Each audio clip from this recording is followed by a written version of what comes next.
बिहार सरकार ने जिन 19 जमीन और बालू माफियाओं की लिस्ट जारी की है, उनमें से एक नाम राम प्रवेश सिंह का है, जो पटना के मनेर के रहने वाले हैं। ये बताइए कि आपका नाम उस लिस्ट में है जो माफियाओं की लिस्ट है, और सरकार ने कहा है कि आपकी संपत्ति जब्त की जाएगी। आपका क्या कहना है? सर, हम ईंट भट्टा का व्यवसाय करते हैं।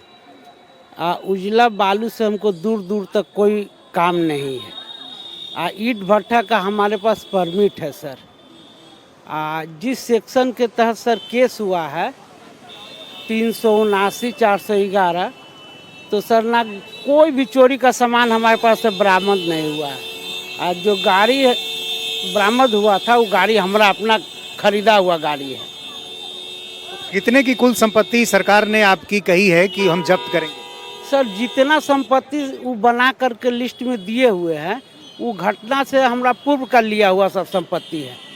घटना के बाद हमारा लिया हुआ कोई संपत्ति नहीं है। बिहार में अब सुशासन दिखाई देने लगा है। शहर शहर गांव गांव बुलडोजर एक्शन हो रहा है। हर एक गुंडे बदमाश माफियाओं की सफाई चल रही है, तो लापरवाह अधिकारियों पर भी गाज गिर रही है। जिन 20 माफियाओं की लिस्ट जारी हुई है, इन पर हत्या, लूट और बालू ठेके को लेकर फायरिंग जैसे मामले दर्ज है। पहले स्थानीय थानों के पुलिस ने संपत्ति की जांच शुरू की, बाद में विशेष टीम गठित की। Aadhaar card, mobile number, PAN number और बैंक खातों की जांच की। इसके बाद ईओयू ने इसकी जांच की। इसके बाद 20 सबसे कुख्यात माफियाओं की लिस्ट जारी की गई। इसके अलावा बिहार पुलिस ने 289 शराब माफियाओं की पहचान की है। इनकी भी संपत्ति जब्त करने की तैयारी है। बिहार में अभी तक 400 माफियाओं की लिस्ट बनी है, जबकि छोटे बड़े माफियाओं की नई लिस्ट जल्द जारी होगी। इस लिस्ट में 1200 माफियाओं के नाम शामिल हो सकते हैं। बिहार में एनडीए की नई सरकार बनने के बाद माफियाओं पर शिकंजा कसना शुरू हो गया है।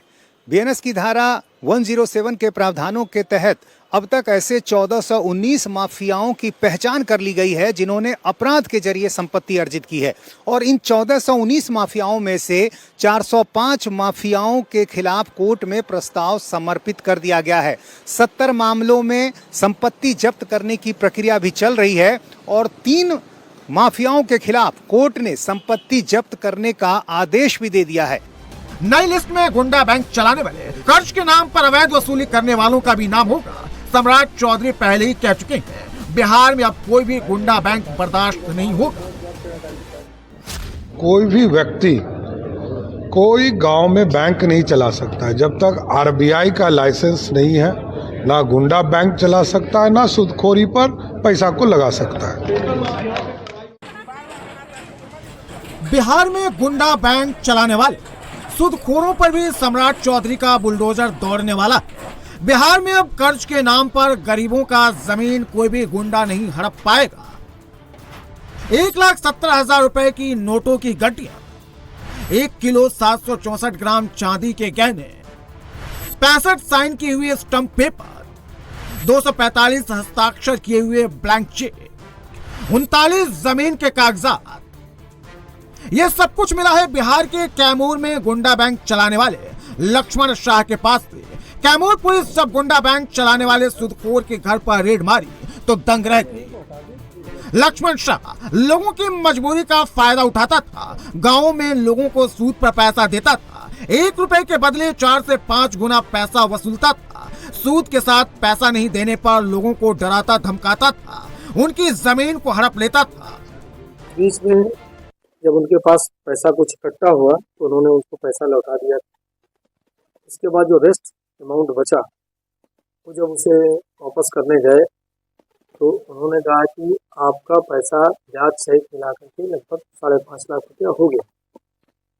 लगभग 5 लाख रुपया उन्होंने बताया और उनसे जबरदस्ती एक कागज में अमाउंट में साइन भी करवा दिया। तो उन्होंने पूछा कि जब आधा लगभग काफ़ी पैसा हम दे चुके हैं और बाकी हमारा लगभग 94-95 हज़ार रुपया बचा है, बोले वो तो मूल है, बाकी सूद का पैसा।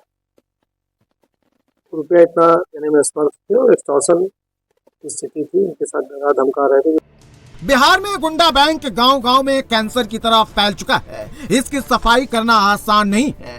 बिहार के मुजफ्फरपुर के सकरा में गुंडा बैंक से तंग आकर 4 लोगों ने सामूहिक आत्महत्या कर ली। अब सीआईडी इस मामले की जांच कर रही है।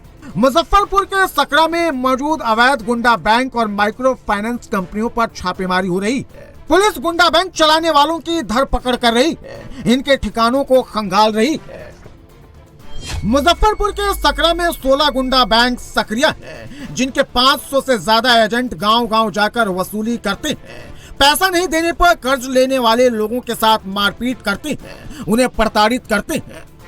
मुजफ्फरपुर में एक परिवार के सामूहिक आत्महत्या कर लेने के पीछे गुंडा बैंक की भूमिका सामने आने के बाद अब पुलिस ऐसे गुंडा बैंक के खिलाफ भी एक्शन में जुट गई है। ऐसी कई माइक्रो फाइनेंस कंपनियां बिहार में हैं, जिसे स्थानीय स्तर पर लोग गुंडा बैंक कहते हैं। इन कंपनियों के जाल में गरीबों को भारी ब्याज पर ऋण देकर उलझाया जाता है। पुलिस को ये जानकारी मिली है कि बिहार में ऐसी कई माइक्रो फाइनेंस कंपनियां हैं जो अवैध तरीके से चल रही हैं। अकेले मुजफ्फरपुर में ऐसी करीब 24 माइक्रो फाइनेंस कंपनियां हैं, जिनमें सिर्फ 4 रजिस्टर्ड हैं। अब पुलिस ने ऐसी माइक्रो फाइनेंस कंपनियों के दफ्तरों पर छापेमारी शुरू कर दी है। माइक्रो फाइनेंस कंपनियों की सेल्फ रेगुलेटरी ऑर्गेनाइजेशन साधन के आंकड़ों के मुताबिक बिहार में 2 करोड़ 2 लाख से अधिक लोन अकाउंट हैं। यह पूरे देश में सबसे अधिक है। बिहार के लोगों पर माइक्रो फाइनेंस कंपनियों का 57,712 करोड़ रुपए का कर्ज है। ये भी देश में सबसे ज्यादा है। बिहार का पूर्वी चंपारण, मुजफ्फरपुर और समस्तीपुर सबसे अधिक लोन वाले जिलों में शुमार हैं। रिपोर्ट के मुताबिक बिहार में रिकवरी एजेंटों के डर से पिछले 1.5 साल में 20 लोग अपनी जान दे चुके हैं। इसलिए अब बिहार में गुंडा बैंक सबसे बड़ा मुद्दा बन गया है। सम्राट चौधरी अब इस गुंडा बैंक की सफाई कर रहे हैं।